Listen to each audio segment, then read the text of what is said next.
Today we're going to talk about the power of your work speaking for itself. Yes, your work can speak for itself.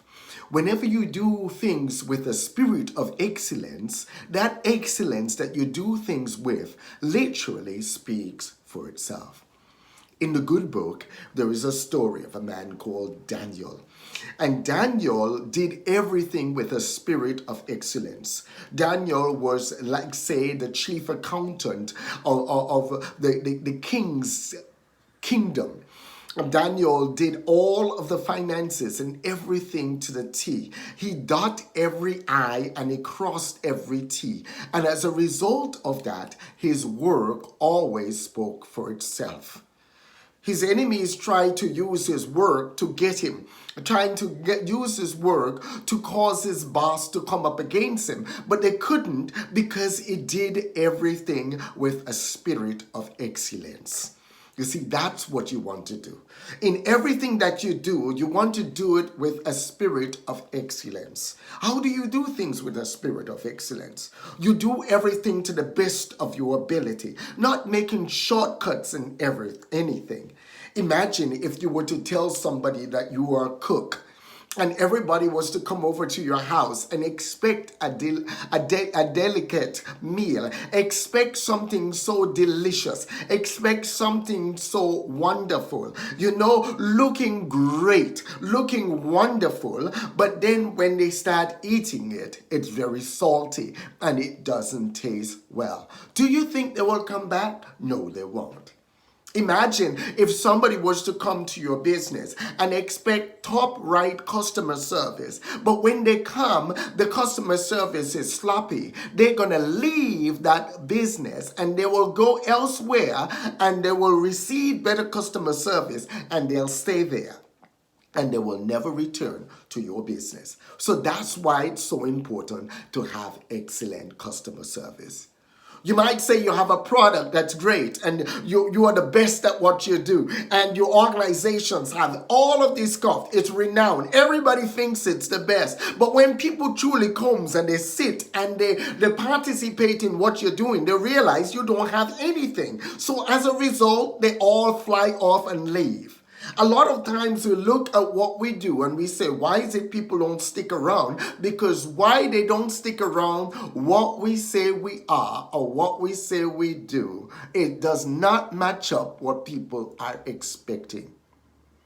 We're literally setting ourselves up for failure whenever we present ourselves as something and then we don't have that something to offer when people come and look for it.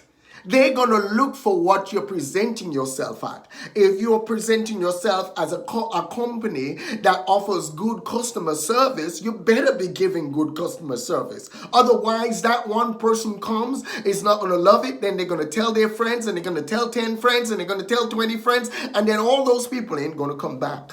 Or you're going to have people come and they will sit and they will think they're enjoying your service or enjoying the meeting or enjoying the concert or enjoying the meal. And then they don't. And they will never come back again. They will move on to somewhere else in which they enjoy. You will have, like, for instance, like a mechanic or a painter. And you rant and rave how good a painter you are, how good a mechanic you are. And somebody will bring their car for you to be fixed, and you can't fix it. And there goes. Because all of a sudden, what you're saying about yourself and what you have to offer do not match up.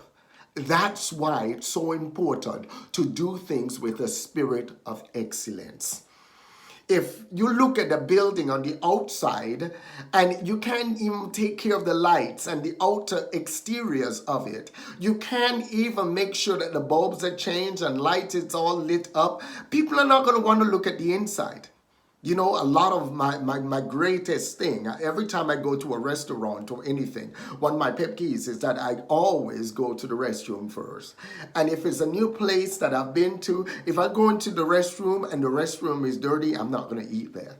Because if the restroom is dirty, that means the kitchen is dirty. And if the kitchen is dirty, that means my food is not going to be clean.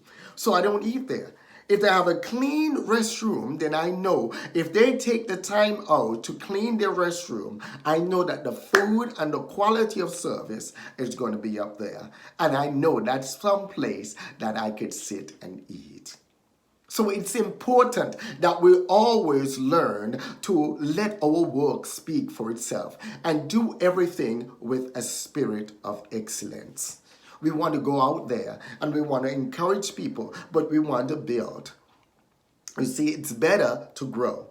And as you grow, you're increasing on your service. As you grow, you're increasing on your customer service.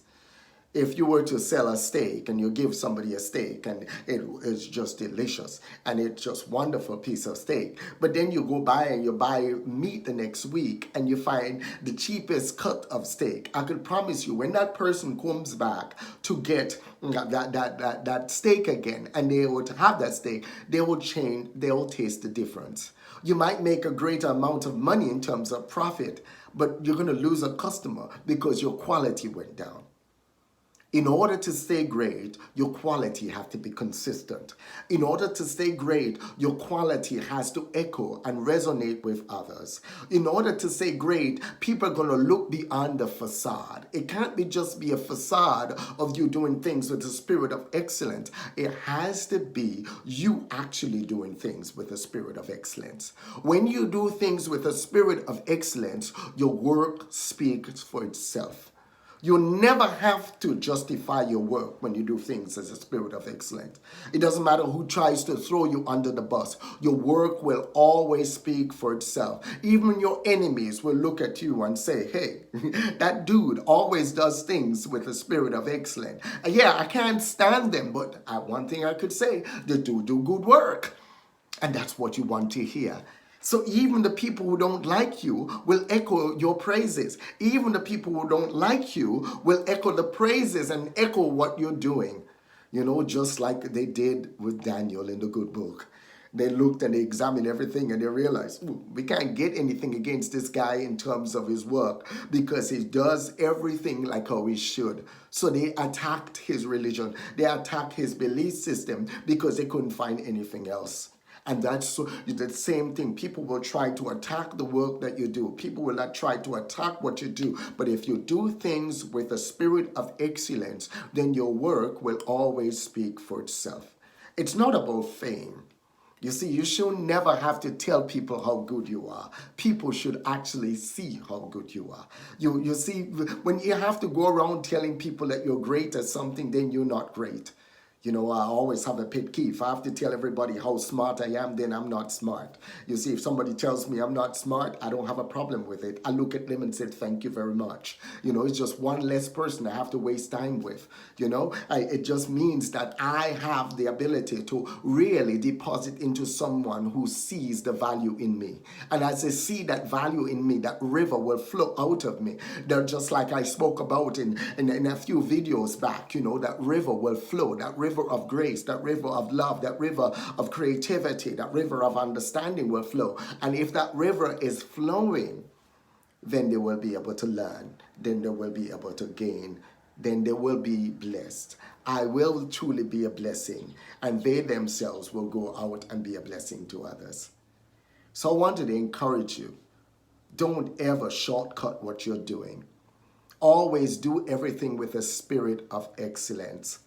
And if you can't do it with a spirit of excellence when you're doing it for free, you won't be able to do it with a spirit of excellence when you're doing it for $1 million. You're fooling yourself and you're fooling everybody else if you think otherwise. If you can't be a blessing with $5, you won't be a blessing with $100. If you can't be a blessing with $100, you won't be a blessing with $1,000. You're going to find an excuse why you don't be a blessing with that $1,000. So if you cannot do something for free with a spirit of excellence, you won't be able to do it with a spirit of excellence if you're being paid $100 an hour. You won't be able to do it with a spirit of excellence if you're being paid $500 an hour, because it's a principle thing. So build that foundation on excellence. You know, if you're teaching, teach with excellence.